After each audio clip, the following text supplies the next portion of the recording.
Americans often look at the European passenger rail system with envy, as in comparison with Amtrak, it often seems in a class of its own.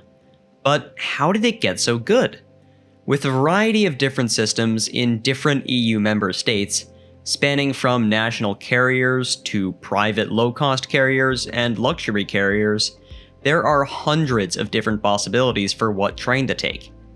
Their system of keeping everything connected and in sync is a fantastic achievement, and it exemplifies perfectly how Europe mastered the balance between the private railroads and the public railroads that the US has had such a hard time dealing with.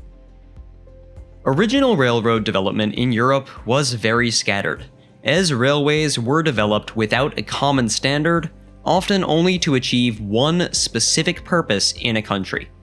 However, in 1842, the first international railroad opened between Belgium and France, and that set the stage for what is now one of the most diverse systems in the world. At this time, trains were all running on different gauge tracks. Many were not connected, and the companies who owned each train and track were often unwilling to work with one another.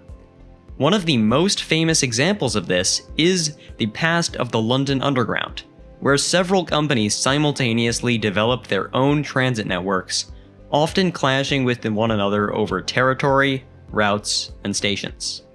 This may be a full video in the future, so please subscribe if you're interested in hearing more about that, and let me know what you think about it down in the comments. There is still a problem today, and it has been an even greater problem when it comes to electrification. Different voltages and styles have been built with little rhyme or reason across the continent, some using direct current and some using alternating current. But Europe is solving this with their new high-speed rail integrated system.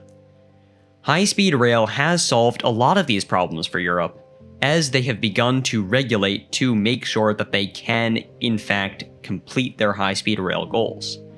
They require a standard level of electrification and a standard track gauge by order of the EU, and this has solved a ton of issues. Whenever countries are laying new tracks, they have to follow this standard, excluding Russia, who still use broad gauge tracks because they're not in the EU proper, and they tend to ignore most of their legislation. All new railroads in Europe are also required to use the European Train Control System, which is a signaling and control system to guarantee a common level of safety, information, and operation. This has been able to promote better cross-border traffic as well. This has increased economic development, tourism, and tons of other things, so EU legislators can point to that and prove that their system is increasing the quality of life and economics of every European country. Europe has also allowed for free competition on nationally owned tracks and privately owned tracks. They passed the Single European Railway Directive in 2012, which guaranteed every private rail company the ability to apply for and receive access to operate on EU country tracks. This competition has made it so that national carriers cannot rest on their laurels as a monopoly, as independent carriers could swoop in and cut them out at any time. The same goes for private carriers, as someone else can come along and gain permission to operate on their tracks. Obviously, they do have to pay to operate on those tracks, but it has to be a fair price. They can't just make it impossible to have people compete with them. The EU also has a set of standards for future electrification and track construction, which should guarantee interoperability between different carriers. Although there are ways around this, and it has proved a difficult and complex issue, especially as certain governments take issue with EU legislation and say that the European government is overreaching its power. However, most major European countries are following these legislations, and it has proved to be very successful overall. This promotion of free industry has sped up the rapid growth of high-speed rail in the continent. Wendover Productions has a fantastic video on this that I highly recommend you check out. I'll leave it linked in the source document in the description of my video, but I'll give you a few examples of this as well. One is in Spain, which currently has 3 competing high-speed rail carriers, all of which competing at very low costs in comparison to planes. Iryo is one of those, a low-cost rail operator. It doesn't have a ton of lines yet, but it connects several of the major cities in Spain together with cheap tickets starting at 18 euros. The competition between these railroads has forced them to innovate, leading to a high standard of customer satisfaction in the Spanish railroad system, and high qualities of service, speed, price, cleanliness, food, and more.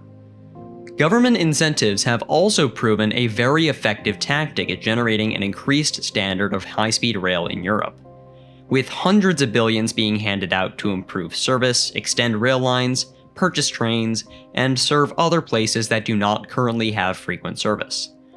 So while there is still lots of work to be done, it covers a very impressive amount of territory, and their legislation is able to accomplish a ton, making it one of the best systems to ride on in the world.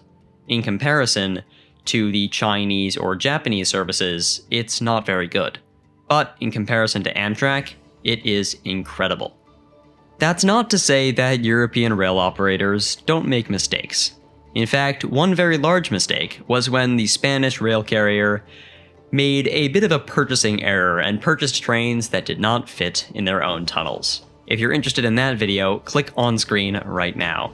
Thank you all so much for watching, subscribe if you enjoyed it, and I will see you guys in the next video. Goodbye.